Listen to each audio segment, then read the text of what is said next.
اعوذ باللہ من الشیطان الرجیم بسم اللہ الرحمن الرحیم۔ لائف ویو اسرار قریشی کی ایک اور نشست کے ساتھ میں حاضر ہوں۔ اللہ پاک مجھے اچھی بات عطا فرمائے اور اس بات کو آپ تک اچھے طریقے سے پہنچانے کی توفیق عطا فرمائے، آمین۔ کچھ سال پہلے مجھے انگولا جانے کا اتفاق ہوا۔ انگولا افریقہ میں ہے اور ایک بیچارہ بہت ہی ایسا ملک رہا ہے جہاں پہ 27 سال سول وار چلتی رہی ہے، یعنی کنٹری کے اندر ہی، ملک کے اندر ہی ایک دوسرے سے لوگ لڑتے رہے ہیں، دو گروپس، اور بہت بے شمار نقصان ہوا اس میں۔ اور بہرحال ابھی فی الحال جب میں گیا تب تک تو وہ سکون ہو چکا تھا، سول وار ختم ہو چکی تھی۔ میں ایک ہی شہر میں گیا جو ان کا کیپٹل سٹی ہے، لوانڈا، وہیں گیا تھا۔ ایک ایگزیبیشن وہاں پہ ہوتا ہے اور بڑے اسکیل کا ایگزیبیشن ہے۔ جس کمپنی میں کام کرتا تھا ہم نے وہاں ایک سٹال لیا تھا جس کو میں رن کرنے گیا تھا۔ بیسکلی میں اکیلا ہی تھا، ہاں ڈیلیگیشن کے ساتھ تھا، تو کوئی 7-8 اور بھی لوگ تھے ہمارے ساتھ جو وہاں گئے تھے۔ اور یہ سب لوگ چونکہ ہم لوگ یہ جو گورنمنٹ کی ایجنسی ہے جو ٹریڈ ڈیولپمنٹ اتھارٹی، ان کے تھرو گئے تھے، یہی ڈیلیگیشن لے کے گئے تھے، تو لہٰذا we were kind of taken care of also. اچھا، انگولا میں پاکستان کی ایمبیسی نہیں تھی، ڈپلومیٹک پریزنس نہیں تھی، ریلیشن تھے، ڈپلومیٹک پریزنس نہیں تھی، تو لہٰذا وہاں سے پھر زمبابوے کے سفیر صاحب کو بلایا گیا کہ آپ آ جائیں اور کچھ دن کے لیے اس ڈیلیگیشن کی دیکھ بھال کر دیجیے۔ خیر، ہم انگولا میں، چونکہ انگولا کی بھی پاکستان میں ڈپلومیٹک پریزنس نہیں ہے، لہٰذا ویزا یہاں سے نہیں مل سکتا تھا، تو ہم سب لوگ پہلے دبئی گئے، وہاں پہ ہم نے اسٹے کیا۔ وہاں سے پاکستان ایمبیسی والے ہمیں لے کے انگولا ایمبیسی گئے، انہوں نے ہمارے ویزا اسٹیمپ کروائے اور پھر اس سے اگلے دن ہم نے فلائی کیا اور ہم لوانڈا پہنچ گئے۔ اب جیسے عام طور سے ہوتا ہے کہ آپ کسی جگہ پہ پہنچتے ہیں تو آپ امیگریشن پہ پہنچتے ہیں فلائٹ سے اتر کے اور اپنا پاسپورٹ رکھتے ہیں، وہ ویزا دیکھتے ہیں اور اسٹیمپ کر دیتے ہیں۔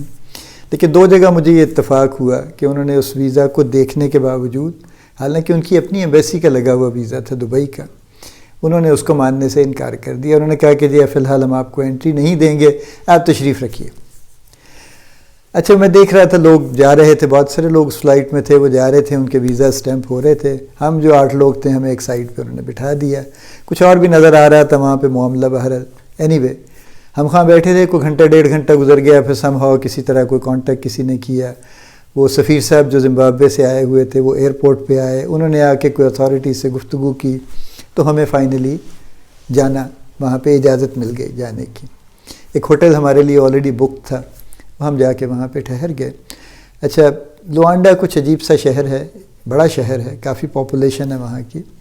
اس لحاظ سے عجیب ہے کہ آدھا شہر تو ماڈرن ہے، ڈیولپڈ ہے، اور آپ اس میں چلیں پھریں تو آپ کو ایسے لگتے ہیں جیسے آپ کسی بھی، جیسے دبئی ٹائپ کی جگہ ہے، اس ٹائپ کی، اس لیول کی ڈیولپمنٹ ہے، یعنی شاپنگ مالز ہیں، کانڈوز ہیں، اپارٹمنٹ بلڈنگز ہیں، سب کچھ ہے۔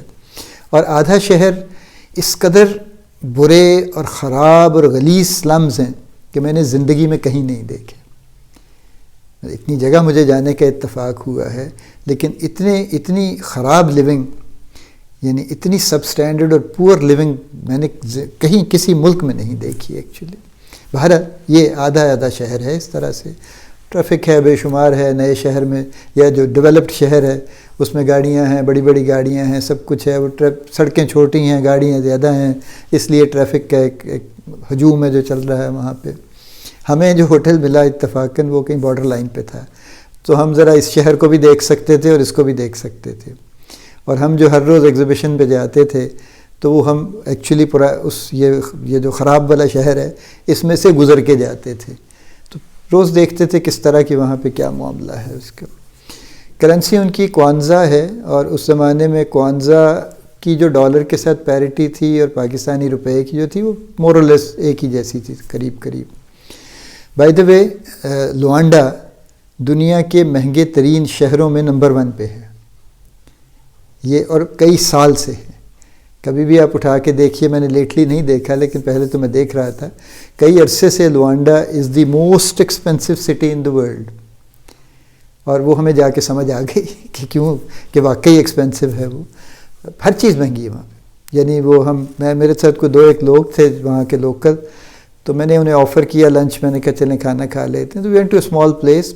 وہاں اس نے کوئی 10 ڈشز رکھی ہوئی تھیں اور پلیٹیں رکھی ہوئی تھیں، اور وہ یہ تھا کہ آپ جو جو ڈالنا چاہتے ہیں جس ڈش میں سے وہ ڈال لیجئے اپنے پلیٹ میں.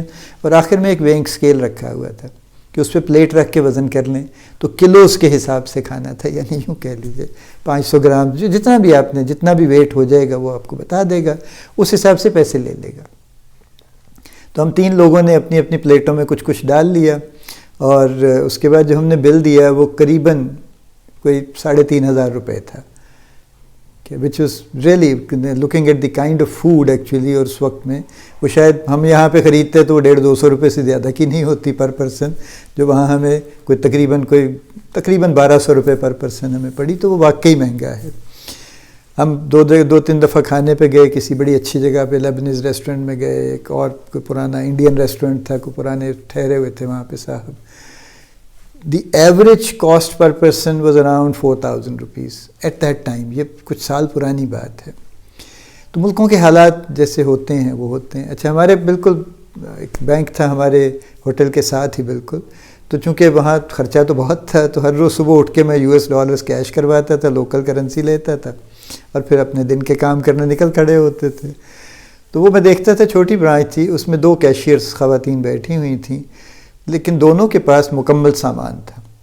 یعنی ان کے پاس ان کا اپنا ڈیسک ٹاپ تو تھا ہی کمپیوٹر، اس کے ساتھ ان کے پاس ایک بڑے سائز کا کیلکولیٹر جس کے ساتھ وہ پرنٹنگ رول لگا ہوتا ہے. ایک ان کے پیچھے 2، ہر ایک کے پیچھے 2 کرنسی نوٹ گننے کی مشینز، اور ایک چھوٹا کیلکولیٹر، اور اس کے علاوہ چھوٹا موٹا سامان. یہ دونوں کے پاس مکمل تھا. یعنی ایک اتنے ایسے ملک میں جہاں بظاہر ریسورسز نہیں ہیں اور بظاہر بڑے مسائل ہیں، انہوں نے بھی انتظام پورا کیا ہوا تھا. میں لاہور کی کسی بڑے معروف بینک کی ایک بڑی برانچ میں کبھی کبھار جاتا ہوں، جہاں پہ ایک لائن میں کوئی 6 ٹیلرز بیٹھے ہوئے ہیں. وہاں پہ ان کے پیچھے ایک کرنسی نوٹ گننے کی مشین پڑی ہے پیچھے والی ٹیبل پہ، اور وہ بھی نہیں چلاتے اس کو. میں نے ایک دن ایک سے پوچھا کیشیئر سے، میں نے کہا یہ پیچھے مشین پڑی ہے، اس کو نہیں چلاتے اب؟ وہ کہنے لگے نہیں جی نہیں، ہمیں اپنے ہاتھوں پہ زیادہ اعتبار ہے، ہم مشینوں پہ اعتبار نہیں کرتے. یہ بھی ایک رخ ہے چیزوں کا. اینی وے، جو بات میں پوائنٹ میں ریز کرنا چاہتا ہوں یہ ساری سٹوری سنا کے، 2 باتیں ہیں. ایک یہ کہ ہمیں کچھ گزارا کرنے کی عادت ہے، یعنی ہم ہر چیز میں گزارا کرنے کی کوشش کرتے رہتے ہیں، چاہے وہ وارنٹڈ ہے یا نہیں ہے. یعنی گھروں میں تو بہت گزارے ہو رہے ہوتے ہیں نا، کوئی ٹوٹی بہنے لگ جائے اس پہ کپڑا باندھ کے 2-4 سال گزار لیتے ہیں، کوئی لیکیج شروع ہو جائے اس کے اوپر ٹیپیں لگا کے وقت گزار لیتے ہیں. اسی طرح سے اور بہت سارے ہم نے یعنی اس قسم کے کوئک فکسز جو ہیں نا، جو کوئک فکسز ہو کے لانگ فکسز ہو جاتے ہیں، کہ اس کے بعد پلٹ کے انہیں کوئی کچھ نہیں کرتا اور اسی حال میں وہ چلتے رہتے ہیں. یعنی ہم یہ ہمارا حال دفتروں میں بھی ہے. یعنی اگر ہم بات کریں تو میجورٹی کے پاس، آفس میں کام کرنے والوں کے پاس پوری چیزیں نہیں ہوں گی. یعنی جو ٹولز ان کے پاس ہونے چاہیے کام کرنے کے لیے وہ نہیں ہوں گے. آپ فیکٹریوں میں چلے جائیں، وہاں بھی یہی معاملات ہیں. جو ٹولز ہونے چاہیے، جن کی تو مجبوری ہے وہ ہو جائیں گے، لیکن جن کی مجبوری نہیں ہے وہ نہیں ہوں گے، یا بڑے پرانے ٹولز ہوں گے اور کسی نہ کسی طرح سے ان کو گھس کے اور کچھ کر کے اور فلاں کر کے کچھ نہ کچھ کام چلانے کی کوشش ہو رہی ہوگی. یہ جو گزارا کرنے کی عادت ہے، یہ کفایت شعاری کے پوائنٹ آف ویو سے تو شاید جسٹیفائی ہو سکتی ہو، لیکن کوالٹی کے حساب سے جسٹیفائی نہیں ہو سکتی. تو ہم نے اپنی کوالٹی گرا رکھی ہے بنیادی طور پہ، اور چونکہ ہم نے اپنی کام کی کوالٹی گرا رکھی ہے تو ہماری آؤٹ پٹ کی کوالٹی بھی گری رہے گی. پھر ہم وہ کوالٹی پروڈیوس نہیں کر پائیں گے ایکچولی، جو کہ کرنی چاہیے، جو پراپر ٹولنگ کے ساتھ ہوتی ہے نا. ہماری اسی لیے چیزیں اکثر بنی ہوئی، ہمارے یہ مستری، ہمارے ترخان، کارپینٹر، یہ بے شمار کام کرتے ہیں، اور بہت سارا کام ایسا جو صفائی جس میں نہیں ہوتی، جس میں ان کا بہت زیادہ قصور نہیں ہے، اس لیے کہ ان کے پاس وہ ٹولنگ ہی اویلیبل نہیں ہے جس سے صاف ستھرا کام ہوتا ہے. وہ اپنے پرانے طریقوں سے کر رہے ہیں، اس کے باوجود بڑی حیرت کی بات ہے کہ بڑی اچھی چیزیں بنا لیتے ہیں، ورنہ ایکچولی وہ بھی نہ بنے شاید. تو اگر ایک غریب ملک جو 27 سال سول وار میں رہا ہے اور جہاں پہ زندگی گزارنا انتہائی مشکل کام ہے، چونکہ بے شمار مہنگائی ہے اور پتہ نہیں لوگ کیسے وہاں پہ زندہ رہتے ہیں، اور ڈسپیرٹی بے شمار ہے، جیسے میں نے کہا نا کہ آدھا شہر دبئی کی طرح ہے اور آدھا جو ہے دنیا کے ورسٹ سلمز میں شمار ہوتا ہے. وہاں پہ بھی یہ انتظام ہے کہ چیزیں پوری ہونی چاہیے. تو ہمارے ہاں نہیں ہے. تو ایک تو میں یہ پوائنٹ اس سے ریز کرنا چاہتا ہوں. دوسرا میں یہ ریز کرنا چاہتا ہوں کہ ملک چلتے رہتے ہیں.